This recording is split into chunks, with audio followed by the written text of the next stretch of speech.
Welcome to week 4, our final week. The focus of this week is to continue integrating our inner core stabilization, but now with added load and with coupled motions. So let's get started. We're going to start on our back with a little bit of weights. I'm going to use cans of beans. You can use any dumbbells, anything anywhere between 1 and 3 pounds. So lying down on your back. At this point, you know how to find your neutral pelvis, how to activate your deep core, and then just hold on to your weights in each hand. We're going to breathe in and reach your hands towards the ceiling, shoulders away from ears. Inhale, one leg lifts up to the tabletop. Stabilize your inner core. Exhale, the other leg lifts up. From here, we're going to start moving in opposition. As you take a breath in, I'm taking opposite arm, opposite leg away from each other. Exhale, bring it in. Inhale, switch sides. Exhale, come back in. Keep going at your own pace. Moving side to side. Focusing on keeping that little arch in your lower back.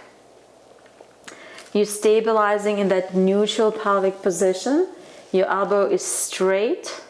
You're reaching opposite arm and leg away from each other. And then coming back in. Take your time, do about 20 of those on each side as you pause this video. After this, we're going to come back to that same position, neutral pelvis, keeping your weights, both legs into the tabletop. Now we're going to go through rotational control. Take a breath in to prepare. Exhale, opposite leg, opposite arm move away from each other. And come back in. And opposite arm and leg move away from each other. And bring it in. As you're doing this, you're only moving away as far as you can stabilize your torso. So you will increase that movement with time as you become stronger. And also as you become more integrated. This is working a lot on endurance because we're adding weight, we're adding load, and we're also adding complexity of the exercise. And bring it in. Take your time, pause the video, do about 20 of each exercise. From here, we're going to move on into the sideline work. Now, we're going to progress our hip lift in sideline by bringing you up into a little bit of an elevated plank. So you're starting on your side. Elbows will be bent and arms are going to go around your neck. Now, find a nice long line and then bend the bottom knee. You're going to lift your pelvis up away from the floor. So you're not kind of hanging in here. You're going to start lifting your ribs up, pulling your ribs in, finding that connection through abdominals. Flexing the top leg as you lift in the hip up. You're going to lift the hip to the parallel. So you should feel your glute. We practiced that earlier. Holding this position, you're going to work on rotation of that hip. So the toe lifts up to the ceiling, and then the toe looks down towards the floor. Breathe in as you rotate up, and then exhale as you rotate down. This is a lot harder than it looks. Requires a lot of stability through multifidi, through our abdominals, through the transverse abdominis, and also through the hip internal and external rotators. Your goal is about 20.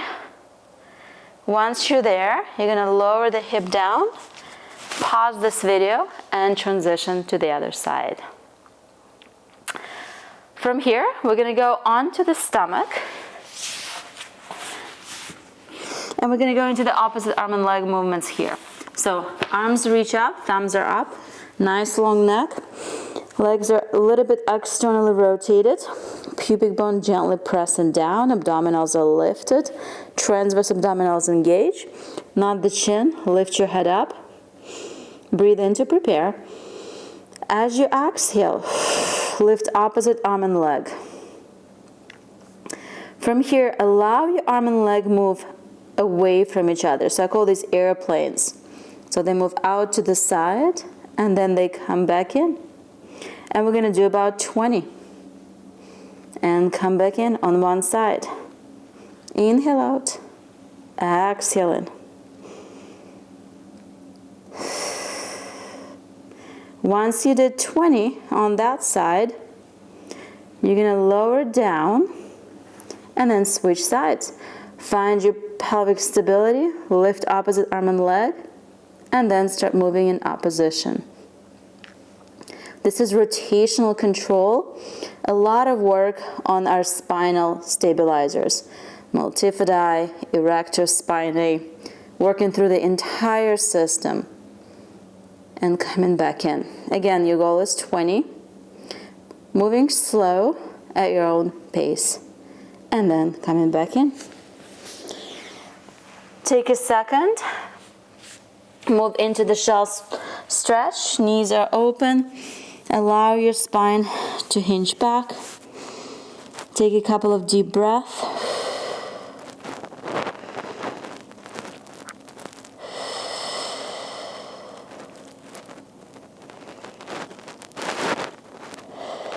From here, we're going to go on hands and knees. And you're going to find your knees right underneath your hips. We're going to start with the hip hinge movement pattern.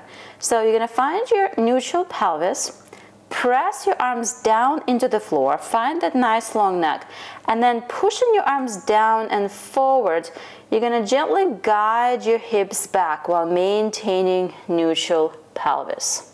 You want to hinge back as far as you can before you have to round where your pelvis starts flexing. And then come back in. Now our pelvis should flex as we get into the deep hip position, but it shouldn't happen right away. What sometimes happens is as soon as you start doing a squat, your lumbar spine gets engaged instead of moving through that hip motion. So this exercise works on restoring a hip glide through the hip joint. So your goal is to aim with your sit bones back towards your heels, keeping a slight arch in the back as far as you can, and then allowing your hips to flex at the end or the lumbar spine, and then come back in. So you're pressing down and forward, hinging back, keep a nice long neck. Sometimes you'll see your head might want to move up or your shoulders move up. Reset, keep your ribs connected, keep a long line and try to really work on flexing through that hip joint. This is a mobilization exercise for our hips.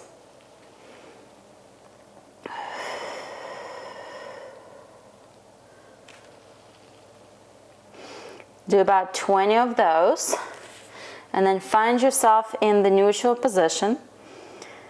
From here, engage through the deep core. We're going to breathe in and start moving opposite arm and leg.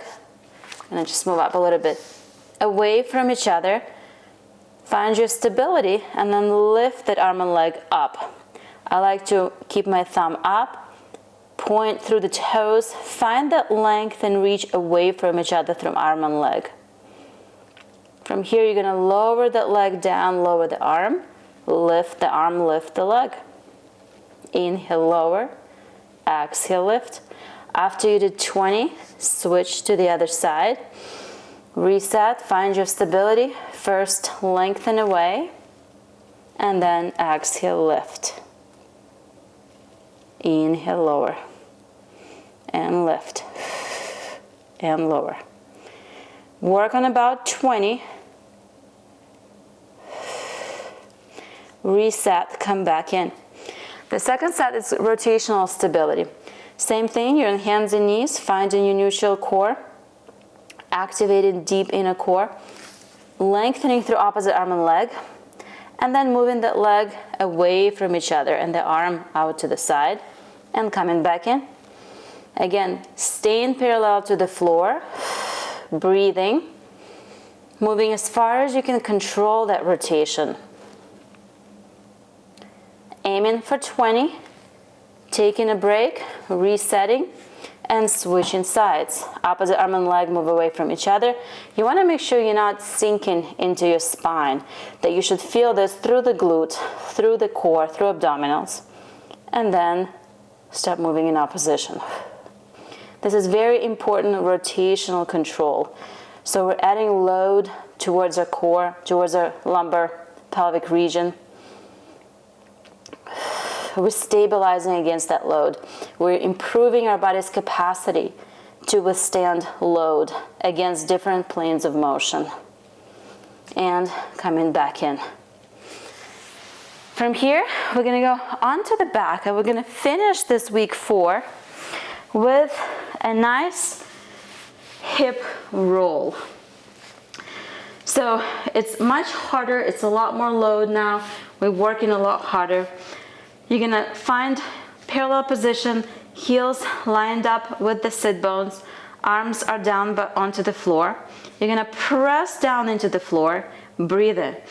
As you exhale, using obliques, you're going to imprint your spine, roll up, peel yourself off vertebrae by vertebrae, lift up into the bridge. You want to keep your ribs connected, glutes active. You're not feeling this in the lower back, or you shouldn't. From here, we're going to lift our arms up, reach overhead, push down into the floor, and then slowly roll your spine vertebrae by vertebrae all the way down back into the neutral. Arms lower, press down into the floor, breathe in. Exhale, imprint, roll up. Feet are pressing down through the heel, the little toe, the big toe. Arms lift up and reach overhead, push into the floor, and then slowly roll back down. Pause this video and do about 20 of those. This concludes our final week 4 of core, inner core optimization program. I hope that you feel stronger in your body.